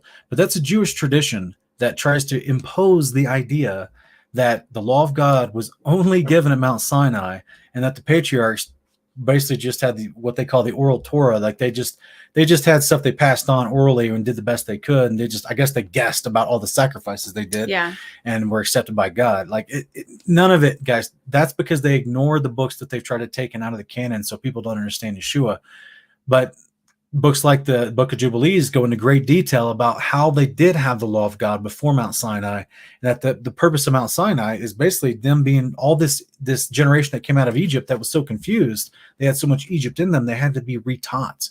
They had to relearn all the fullness of God's law. And consequently, they also got a little extra instruction about how to create this tabernacle on the ground that was like a mobile tabernacle, so they could do all these priestly duties like are being done in heaven. So they were getting the fullness of the Torah, in addition to some extra stuff about how to actually practice what's going on in heaven. But the patriarchs that came before Moses, they had the fullness of the Torah as pertaining to administration, sacrifices, worship, all the things involved in it. They knew this is why Genesis is commended to Isaac in Genesis 26:5 for doing all the statutes, ordinances, commands, and Torah of Yahweh, because they knew it. And this is, again, Jubilees tells you how they knew it. They were told by God from angels how to do this stuff. So this is why we see Joseph actually using these principles from Leviticus 27 to save all of Egypt. Step 1, he fills the treasuries with seed for 7 years of plenty. He fills it up with seed, also grain, for those that are going to be in need. This was the purpose of the temple. We go to step 2. Joseph sells what is needed for those who travel from afar from the treasury. This is, like I said, it's like a Deuteronomy 14 principle. They would take the surplus, and people could buy from the surplus of the temple according to their needs, whether it was to celebrate the feasts or if they were just in need. It was also to be used, like Deuteronomy 15 explains, to give to the needy, to the homeless, the widows, the orphans, and the poor. So there was a reason for this. And then Joseph uses the valuation principles of Yahweh's law to loan money to the people using their livestock as collateral. This is what we read from Leviticus 27:13. Joseph also uses the valuation principles of Yahweh's law to loan value to the people, which gives them seed for themselves, their livestock, and their land.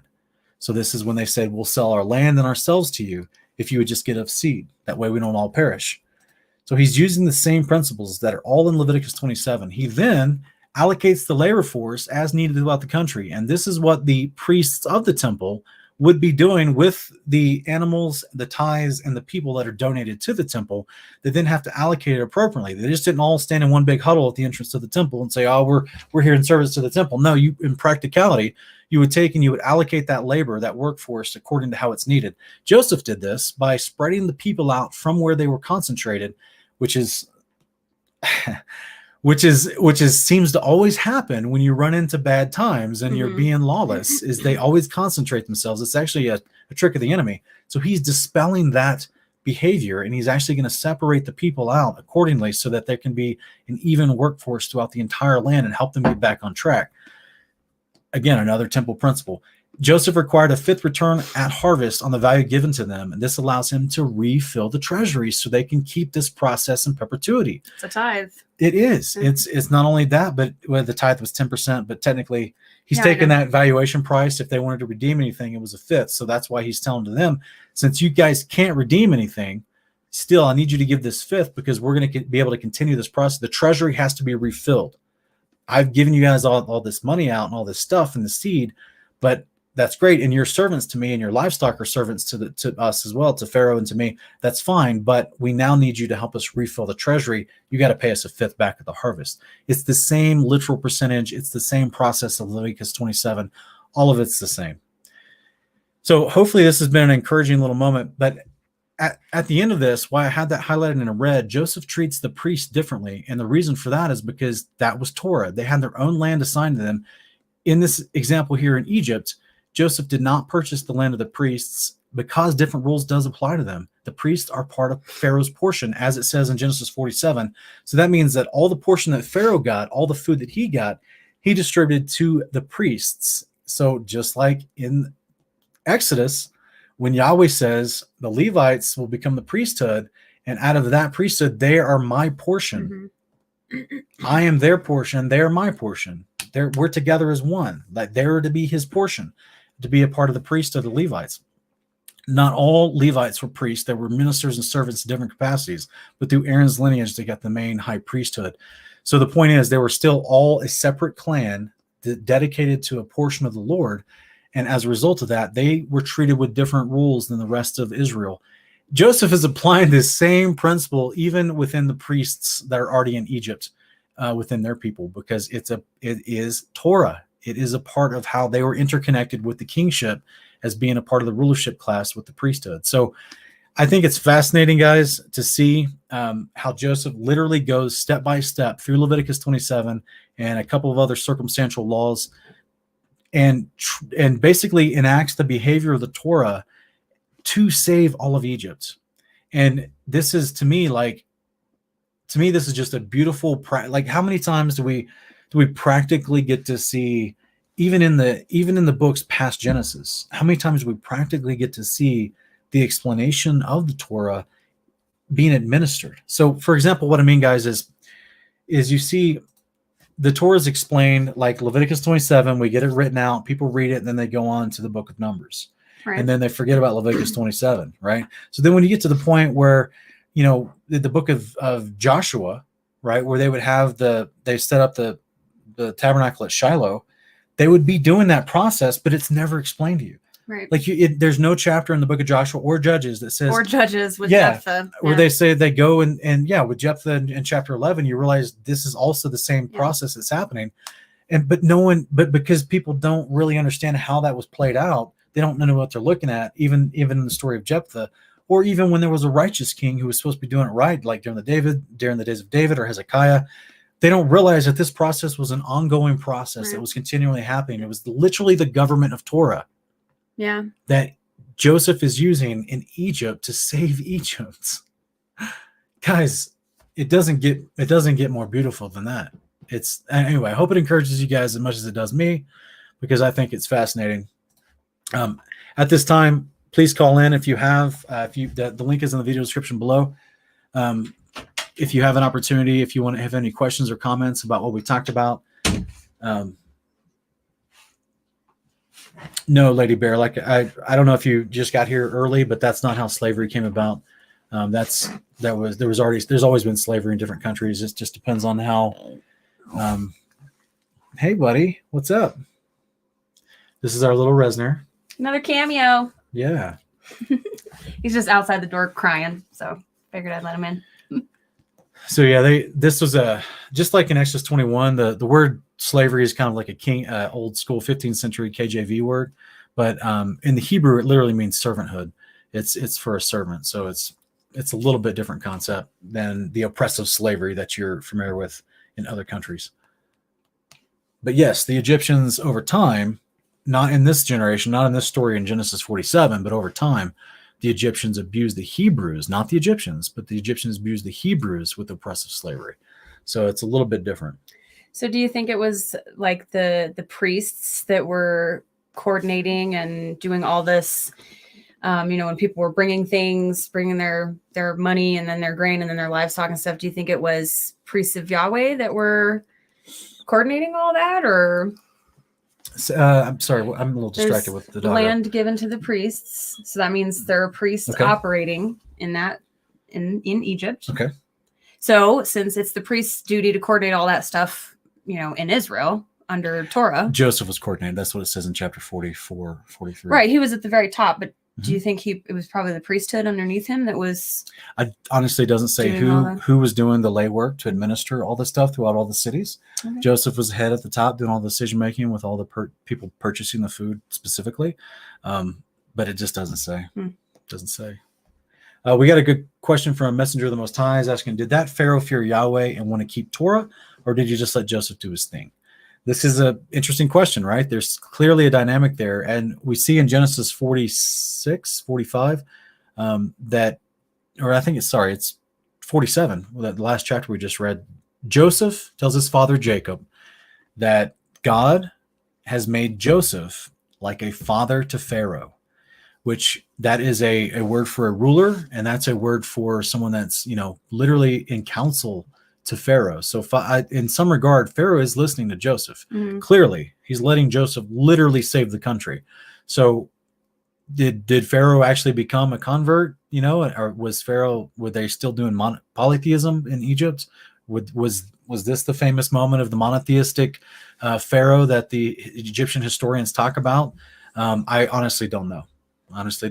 But clearly, whatever was being allowed by Pharaoh through Joseph and that relationship established there was for the benefit of Israel and all of his family, as well as all the Egyptians. So he's letting Joseph do Torah. Yeah. You know what I'm saying? So it's kind of a unique perspective. I don't truly know if he was converted or not, but he definitely saw the benefits of serving Yahweh. He acknowledged earlier in last week's Torah portion, he said, there is no one like Joseph in whom is the spirit of the God. Right. So that's, yeah. To me, it's like one of those deals where, if you've got his attention, like if he's trusting you that much with his finances, with his country, with his kingship, he's probably going to have a conversation with you about spirituality as well. I would think so. I would think Joseph would have been wise enough to also counsel him in that, and share the gospel with him and stuff. Sean M is asking a question we hear not often, but you hear from time to time. Good question, brother. It says, why did Yahweh speak to the patriarchs such as Joseph and his father, but is now silent? Well, what do we see the patriarchs and Joseph doing? Doing the Torah. So what has been prophesied about Israel, us, modern day Israel, that's scattered abroad across everywhere at the face of the earth under the heaven, is that we would forget, this is in Jubilees 23, they would forget the commandments, but then they would strive to learn them again towards the end of days. This is also in prophecy of Deuteronomy chapter 30, verses 1 through 4, that we, in all the nations that Israel's been scattered, we would start to call to mind his commandments. So, to me, all the people that you see in the Old Testament that have angelic visitation, they're either a prophet or a priest. They're people that are faithfully doing the commandments of God. Same thing with the disciples. They're learning the commandments through Jesus, and then they're trying to apply them to the best of their ability in their discipleship with Jesus. That's why Jesus went around teaching the commandments everywhere. It's why angels showed up to Jesus. So I think there's a direct correlation with the Father definitely is still wanting to speak and definitely does still speak. There's lots of testimony about people all across the world in modern day having an angelic visitation to get a word from God. I would say it's, the heart of that person is leaning towards doing the commandments as faithfully as possible, so the Father feels trusted to send a messenger to give to give a word to them. And this is not like, oh, I got a word from the Lord, like someone just feels strongly about something. They have an impression in their heart, but to specifically like have an actual angelic interaction, like an actual moment where a dude shows up that's not from the earth and he says to you, hey, here's what the Father's trying to tell you. Like that still does happen. Yahweh is still talking all the time. It's just, we've grown up in the United States in a society where there's a lot of mixed religions. There's a lot of things going on. I know people say, well, there's churches in every corner, Sean. How dare you say that? Yeah, but what are they teaching you? There's a lot of things out there that they're teaching people like half of the behavior that they should be learning because they're so deceived that they don't realize the other half they should be learning too. So then you've got a lot of confusion and a lot of Christians that are left frustrated and leaning upon the idea of synchronicity or coincidence or impressed upon their heart for something, as opposed to someone that is like the patriarchs, fully following the commandments to the best of their ability with full knowledge, understanding, and application. And then suddenly, boom, angels show up everywhere all the time. So it's a unique concept to me to see that from the days of the great persecution from Rome against the disciples of Jesus, from the 1st and 2nd century AD up until now, there's been a large swath of time where believers stopped doing the commandments of God to its fullness. They were still doing them in their heart, right? They still weren't killing people. They still weren't murdering. They still weren't committing adultery. They still had this general sense of good behavior that they knew was following Jesus, but they didn't have the understanding of learning the commandments and calling them all to mind, like we're seeing in the last 15 to 20 years today, where people are starting to do this again. So Yahweh's not been silent. He still can do whatever he wants. I just think it's the people have not been ready to hear. Also, Paul talks about entertaining angels unaware. I mean, A lot of us may have actually had an angelic visitation and not realized it.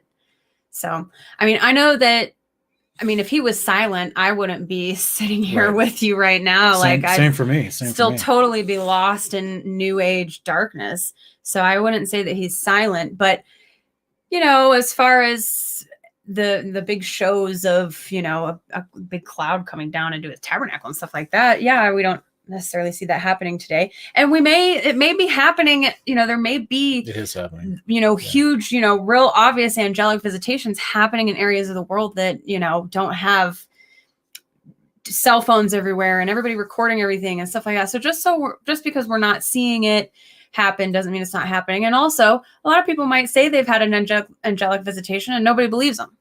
So it could very well be happening and we just don't even know it, like Paul talks about. So yeah. Also, this is an interesting point that I'm looking through the live chat here, and Stephen Schofield's saying he gave us his books to talk to us through. So this is something else to keep in mind. During the days of the patriarchs, they did have the books of Enoch, the writings of Enoch, the books of Shem, as well as Abraham had books that he wrote down past to Isaac and Jacob. We actually see that explained a lot in Genesis and Jubilees. In fact, I think next week during the Torah portion, we'll be covering some of that in Jubilees as well.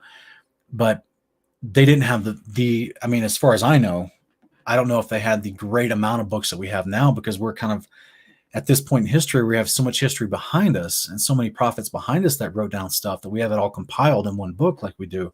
That's all words from the Lord. Yeah. You know what I'm saying? That's all the Father speaking to us. They just wrote it down and passed it on. But as far as like actively, I understand the basic question. He's asking all these angels are showing up to Abraham, Isaac, and Jacob everywhere. Why not us? They're still showing up. Sean and I have asked each other that question.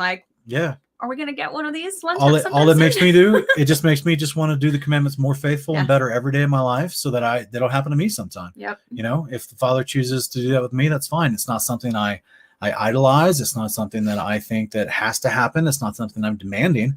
But at the same time, I just realized the pattern. The pattern is the men who had that happen to them were, to the point of death, faithfully following the commandments of God, and then God rewards them with this special moment, right? So yeah, I want to be in that crowd too. I really do. So Miss Marcia is saying that her and her sister had an angelic visitation, but didn't know it until later. So yeah, a lot of times it's just in hindsight that you realize something was totally God moving in your life. Bruce Leroy, great name, by the way. Says the patriarchs had an unfair advantage as they were not constantly distracted with their mobile phones or Netflix. That may be true. Yeah, for real though. For real.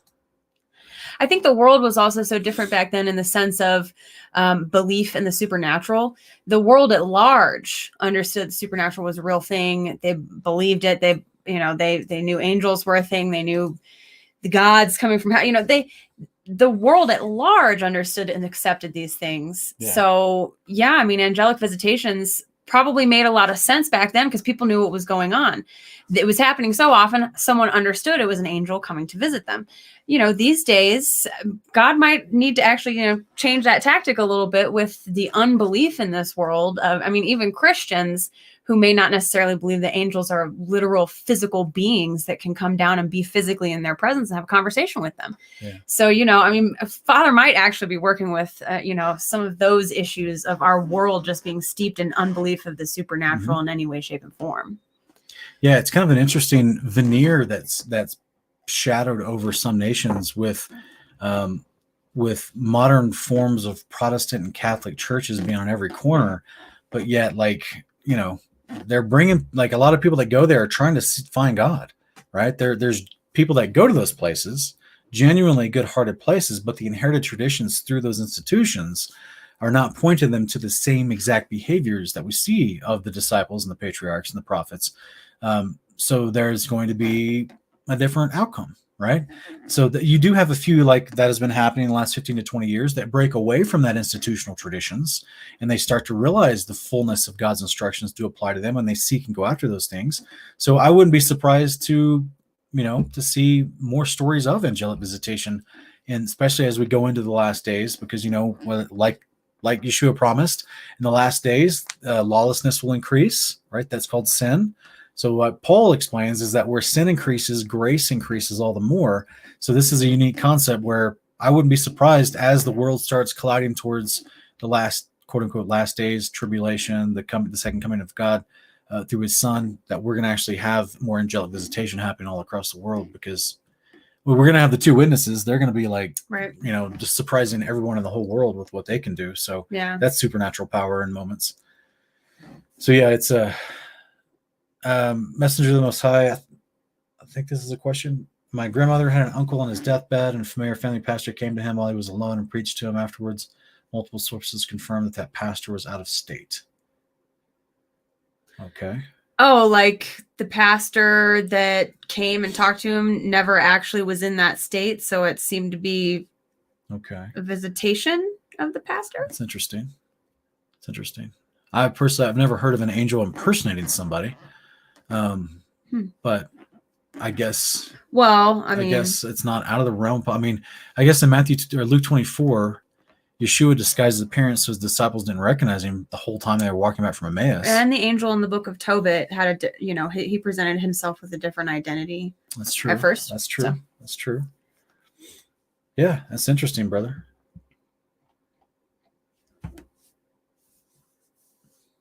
All right, so a question here. Ed Nicholas is asking, in Ephesians 4:5, saying we're only baptized once. Let me look this up real quick. And I'll put it on screen for everyone to follow along. Ephesians 4:5.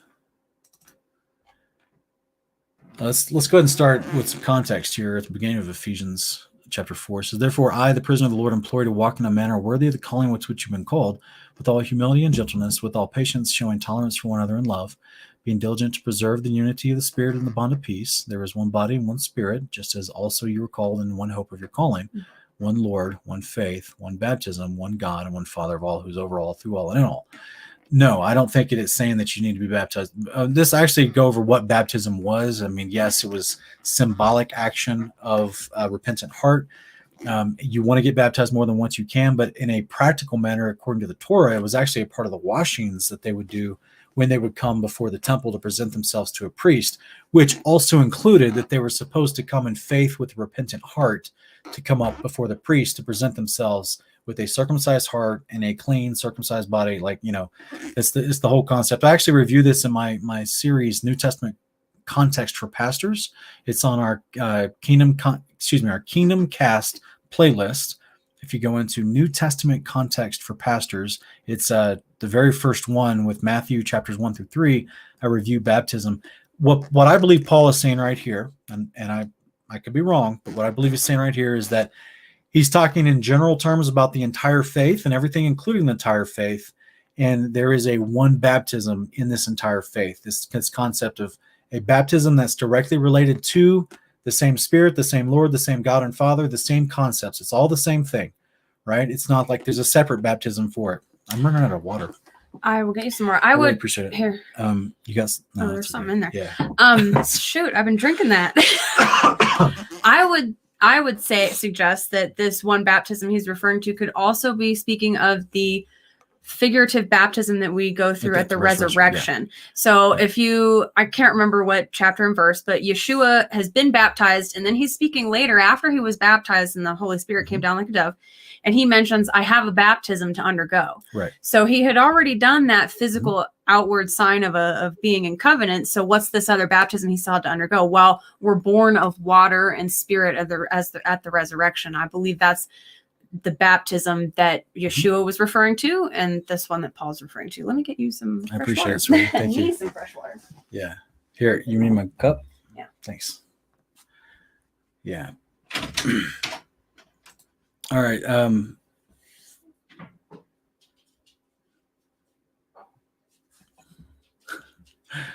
Cat dog, I appreciate your attempts, brother. You're asking, can I briefly go over my interpretation of eschatology, brother? Like we've done dozens of videos on a full eschatological breakdown of Scripture. I mean, to put it in a bumper sticker phrase, it would be that the Father is going to bring back the Garden of Eden, basically, and we have to be resurrected and glorified to live in it. So that's where.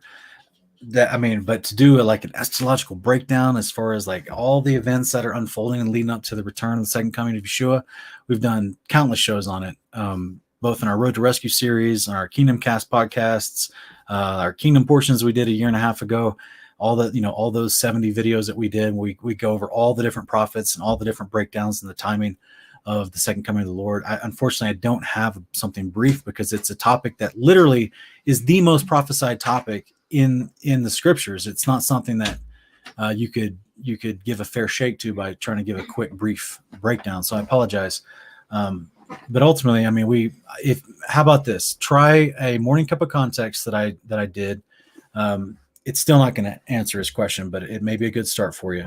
It's called New Heaven and New Earth, and it's morning cup of context. And I actually have a timeline set up where I go through the timeline of events leading up to with graphics and everything. The day of the Lord, into the millennial reign, and that kind of concept. So hopefully that'll be a help to you. It's called New Heaven and New Earth. If you have a chance to go check that out, it's under my Morning Cup of Context playlist here on the channel. I think that will benefit you and bless you, brother. And now I'm going to have that theme song in my head all day. What are you talking about? Cat dog. Yeah, right. Alone in the world. Royce Bell is asking, 1 Chronicles 21, why did David held accountable for making the census after the victory he won? Was it because he didn't give out a ransom for each or being numbered or pride?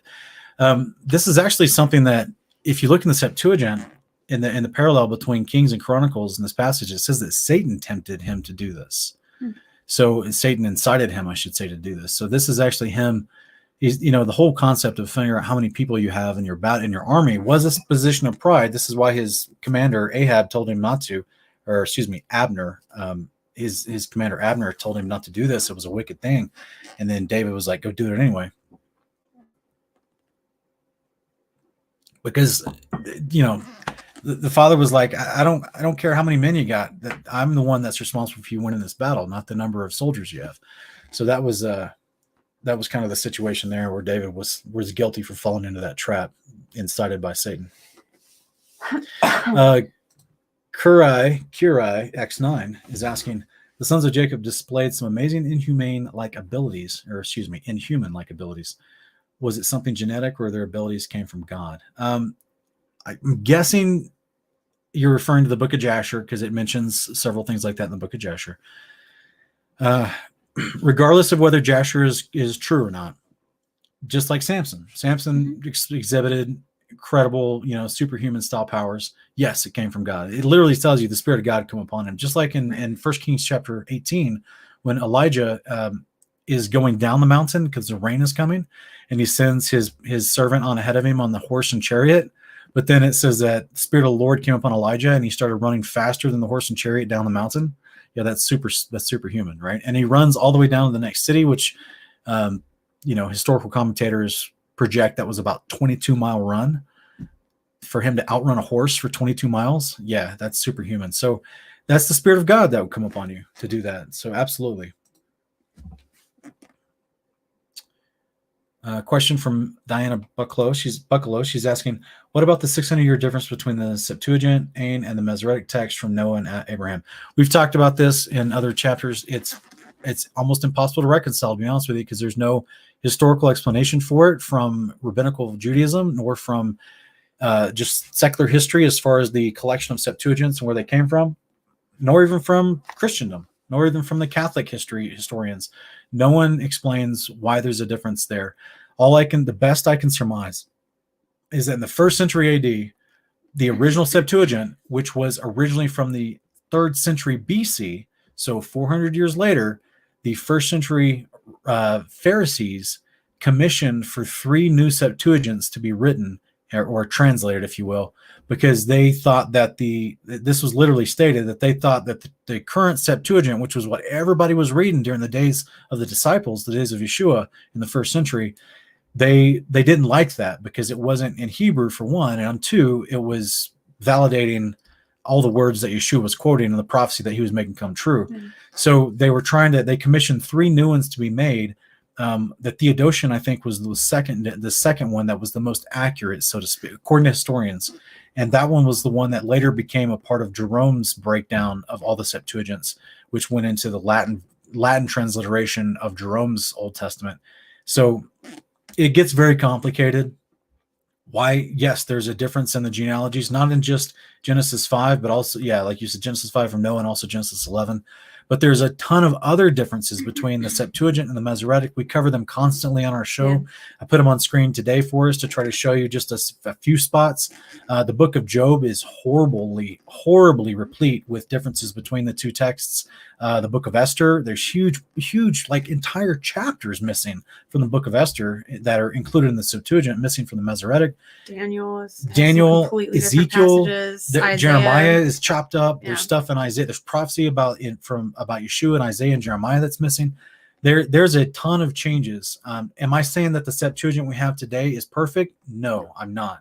I'm just saying this is why we use both to compare and contrast as much as we can. We try to do our due diligence with that because we know that there's some differences there. Yeah, in fact, we'll be talking about a huge difference that has caused a big misunderstanding for a long time. Next week on Friday for Milk and Meat, we're going to talk about Exodus 32. Yeah, it's because there's a big change. Don't give it away, sweetie. There's a big change. Just wait, sweetie. Thank you. I know it's heavy on your heart, but let's just wait.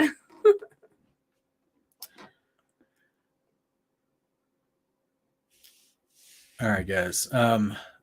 That's it. It's going through its production, brother. It's on the way. Don't worry. It's not. Nothing's changed. Things are still in process. Just pray for the project, please. There's so much stuff that pops up that you don't know is there until it pops up, because this is something that hasn't been done before. So just lots of prayers, please. Mm-hmm. In fact, a person could do like an entire series just on the differences between Septuagint and Masoretic. It's true. You know what I'm saying? Yeah, it's true. Ken and I talked about doing it, but both of our schedules changed. Yeah. We just don't have the time. It's a lot. Because it just, the amount of like preparation for each episode would be just, it'd be a full-time job. Mm-hmm. There's so much. All right, guys. If you have any questions, put them in all capitalization so we can see them, so we don't miss them. If you want to call in and ask questions or talk about some of the things we talked about in the portion today, you have the link in the video description to call into the studio. StreamYard is really easy to use. It's just going to ask for permission to use your phone and your mic so that you can call in. So if you have your hair done, if you have a shirt on and you want to call in, you're welcome to do that. Otherwise, we'll probably sign off here shortly. We're running about an hour and 46 now. Did we talk about the fundraiser yet? I already did. Yeah, we talked about the beginning of the show. I hope hopefully. Speaking of, but I mean, did you mention we're already halfway to our goal? I did. You should watch the beginning of the show, baby. Yeah. I try to, when I'm out there cooking and stuff, I try to listen to hear you talking because you're kind of always late. So I wait to hear you talking in here, and then sometimes I get distracted. So sorry, I missed the first 5 minutes. YouTube has this fun feature where you put reminder and it'll actually give you another notification when I start. So anyway, Big Reggie's asking, why did Joseph say bury his bones? Because Joseph wanted to have his bones buried with Abraham, Isaac, and Rachel and Leah and all the other people in that family. Also Jacob, and there was this sepulcher that was in Canaan, the land of Canaan. It was like a family tomb. Yeah, it was like a big place that they were all buried in. In fact, I wonder if archaeologists have found this place at any point in history and didn't tell us, because it would literally prove everything in the Old Testament. Like, it would be amazing. This sepulcher would have all their bones, all their body. And Joseph supposedly was mummified, and the Egyptians didn't want to let him leave because they thought it would be bad luck for the Egyptian nation. So they didn't want to let him leave.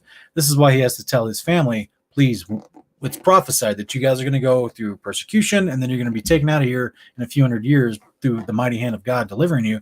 When that happens, please bring my bones with you and put them in the double cave in wherever it was called. I can't remember the name of it. Mamre, I think. Mamre, yeah, the double cave near opposite of Mamre or whatever. Yeah. Yeah. So he just wants to be buried with his family in the big family mausoleum. Let me see if I see any other questions real quick. Sean M., we did an entire video on this, brother. Enoch was, it doesn't say he was caught up. So go check out, we review Enoch we review Hebrews 11, verse 5, and everything about Enoch. I go into great depth about this. It's in my Milk and Meat playlist, and it's a video called Where is Enoch Now? And wait, is that what it is? Let me go look it up. I think that was Where's Elijah Now? Let me go make sure real quick, brother. See if I can find it real quick, and I'll drop the link in the chat for you. But I actually did an entire Milk and Meat episode just on this topic, so if you missed it, this may help you out. Where'd it go?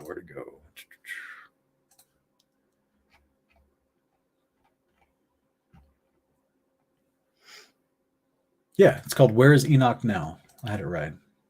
And I'll drop that link in there for you right now, so you can check that out if you like. It's in the chat for you, okay, brother? A fun thing to watch after this.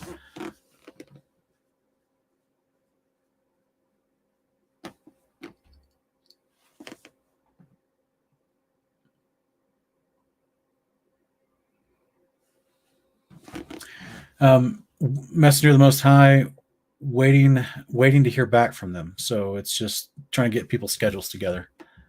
So yes, there is. Yes, there is, brother. Okay. Well, guys, I think that'll do it for today. Any last words, sweetie, you want to say?